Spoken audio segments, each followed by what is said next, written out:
Hello everyone, I'm Michelle Fields and welcome to Next Generation TV's first ever simultaneous live and web event. Our event is called Next Generation Startups and it's all about young women building new businesses. In our opening video, you saw some of the reasons why young Americans are looking for different paths to work. Today, you will meet 6 of them who started their own companies and created opportunities for themselves and jobs for others. It's my pleasure to be one of your hosts for Next Generation Startups. Hi there, I'm John Phillips, and it's my pleasure to be your other host. Welcome to all of you here in Los Angeles and our audience, and a big hello to all of you watching our program over the internet. For all of you here in LA and out there on the web, please tweet about today's event. Use hashtag NGStartups. And to share photos on Instagram, it's hashtag NGStartups. It's going to be a really great show today, informative, inspiring, and definitely entertaining, based on the adventures of 6 intrepid young women. To me, they embody the potential of the American dream. And it's our privilege to share their stories with you. At Next Generation TV, we're on a mission, and it goes something like this. I'm a millennial. I'm in my mid-20s, and like you, I've heard the negative things said about my generation. For example, we're called the lost generation, graduating high school or college during the Great Recession, and supposedly having very few prospects to earn our own way. And we're also called the entitlement generation because some people think we're just waiting around for someone to hand us the American dream. Well, as you just saw in our opening video, we are 80 million strong. We are the largest American generation ever, bigger than the baby boomers. And we are entering the workforce when Americans need us the most, to energize the country, to spark ingenuity, and to power a new economy.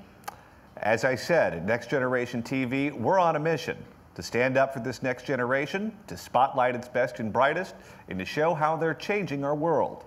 Today, we're focusing on the innovations of young Americans in the world of business. So let's get started sharing the stories of 6 very determined women. Meet our first entrepreneur. Her name is Marissa Vicario. A while back, she was working in corporate America for a big, successful company, but something was missing. She knew she could do more with her life. She started slow, working at what she loved part-time, and creatively, she turned her passion into a business. Here's Marissa's story. So Katie, tell me how you've been feeling since we last met. I've been feeling much better. So my business, Marissa's Wellbeing and Health, is a health coaching business. So I coach clients one-on-one in private health coaching sessions as part of a 6-month program.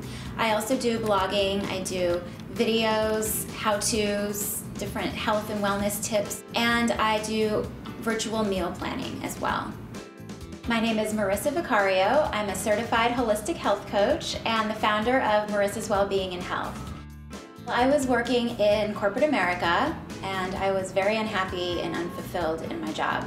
And on the side, I really was interested in health and wellness and fitness, and I started to notice how that impacted my life in a positive way. So I went to the Institute for Integrative Nutrition and was certified as a holistic health coach, and from there I started my business. Because I have a certification in holistic health coaching, my customers are confident working with me that I'm giving them the right guidance that they need to make the transformations in their lives. Hi Elaine. Hi Beth. Hi Kristen. It's Marissa from Marissa's Wellbeing and Health. Great, how are you? Good. I receive emails from people all over the world telling me that I've inspired them to eat a little differently or make a certain recipe, or that has changed their life in some way. Either they've dropped 5 or 10 pounds as a result, they've saved a little bit of money, they feel better about themselves. Getting those emails helps me to see exactly just what my reach is and how many people I'm affecting on a daily basis. If you have a small business, they'll help you with that. One of the ways that I've found is really helpful is to be a part of a networking group of women, other female entrepreneurs who we come together, we brainstorm, we mastermind, we support each other, and we also have fun. So that has been sort of a lifesaver for me in helping to get my business started and helping it thrive and grow. I did not start my business full-time right out of the gate. I started it up part-time while I kept the stability of a full-time job. My advice would be to make sure that you are budgeting, that you have all of your financials in place, that you've saved up enough money to be able to securely leave any kind of full-time job. But keep in mind that you are never going to fully feel ready to leave. However, you will know when the time is right.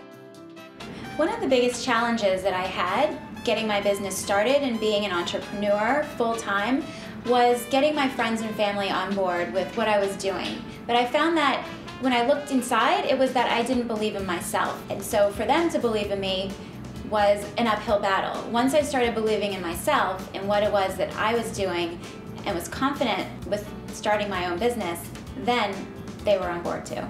When you have your own business, you are your business. You are the face of your business, you are the brand. So what you do, how you carry yourself, how you conduct yourself, how you take care of yourself reflects back onto your business. Cheers. Being an entrepreneur is one of the most rewarding, yet the most challenging jobs I've ever had in my entire life, but I love it. And as great as she was on video, Marissa's even better in person. Ladies and gentlemen, please give a big round of applause to welcome Marissa Vicario. All right. Well, great to meet you, Marissa. In our first discussion today, we're going to take a look at the climate for startup businesses. Is it positive, negative, or neutral across the country? Given the number of new companies being started, I'm guessing that it's a positive climate for startups, but let's look at the data. To help us understand the landscape for entrepreneurs starting new companies, we invited Dr. Kathleen Allen to share her insights. Dr. Allen's a professor of entrepreneurship at the Marshall School of Business at the University of Southern California. Dr. Allen's also the founding director of the Marshall Center for Technology Commercialization. And in her spare time, she's written more than 15 books, which is more than I've read, and launched 4 successful companies. Please give a very warm welcome to Dr. Kathleen Allen. Thank you. So what is the climate like right now if you want to start a small business? I think it is an absolutely perfect time to start a business.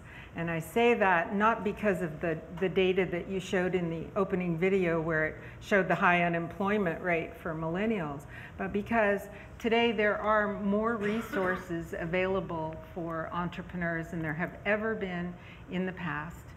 Whether it's at universities, there are well over 1,000 programs globally in entrepreneurship.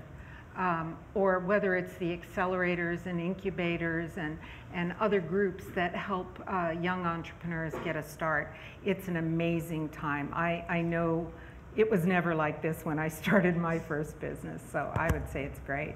Now, Marissa, you have a unique experience because you come from corporate America, where you have health care, you had pension, you had sick time, you had vacation time, you had everything that you get. You're gonna make me want to go back to work. Well, You're making her feel awful. well, you had that Fortune 500 sort of situation going on. I did. What made you leave that to start your own business? So all of those things that you just mentioned were still not enough. It didn't matter to me because I was so unhappy. It wasn't worth being unhappy in my job.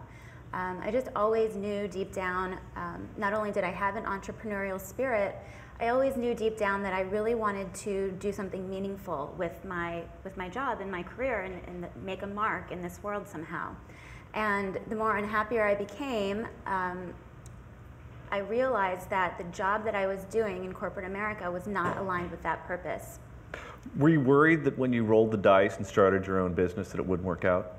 Absolutely. Of course I was worried. But that fear, I learned to let that fear drive me to push harder and to actually start my business. I let that fear energize me instead of hold me back. How much does your self-confidence, how much does that have to do with the success of your business?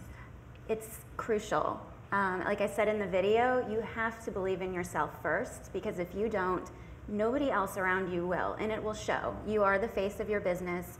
The way you conduct yourself, the way you hold yourself, everything you say and do will reflect back on your business. So you really do have to have that confidence. And you have to, it's like working out. You have to build that confidence muscle. So you almost have to act confident even if you're not believing it first. You just have to act that way, and soon you'll start to believe it too. Is this something that's common when you look at the data? You've been studying this for a long time, where you have people who are living paycheck to paycheck. You have people who aren't saving money. You have people who sometimes get in trouble with credit card debt, and they've got a job that they know is cash in the bank, money in the bank, every 2 weeks, every other Friday. Is that something that people are doing now, where they say, you know what, I'm going to go into this risky economy and I'm going to give up this job where I have some stability, and I'm going to roll the dice like she did, and I'm going to see if I can make it myself in the free market? I don't know if they're rolling the dice, because I would never advise them to just leap out of their business that's paying their rent and that to start. But what I am seeing more of is people who are starting a new business while they're still in their job. Working on it nights and weekends, and gradually working your way out of the job. And that's a little less risky way to go. Now, sometimes you're forced to take the risk because you get laid off. What advice do you give to your students? One of the biggest things that I wanted to be sure to share with you is, I think it's important for you to develop a platform of opportunity in your career. Whether you start working someplace or start a business right away, it's important that you develop something that's your expertise. And so if it's healthy living and whole foods and exercise and the whole holistic picture, that's Marissa's expertise. But she's also looking for ways that she can leverage that to create other streams of income. And if you can, even if you have a full-time job, leverage your expertise, do paid speaking, set up a consulting firm, whatever it happens to be, then you never have to work in a job you don't like, and you never have to work for someone you don't like, and you have more control over your life. Is that something where you feel like you have an advantage over older people who've been in business, where you understand Twitter and Facebook and YouTube and all of those things, where they might not be able to utilize those tools? Sure. I think more people are adopting those tools no matter what age they are. But yes, as young people, we've been on the internet so much. We pick up those things very easily. So I think social media has been great for me in starting my business and growing my business and getting recognition. But I would also say that it should not take the place of actually getting out there and meeting people and networking and having those face-to-face connections. And you're also selling yourself too, because businesses are about branding and businesses are about certain imaging. And if it's a small business and you're providing a service that a lot of other people are providing, then selling yourself is just as important almost as selling the product.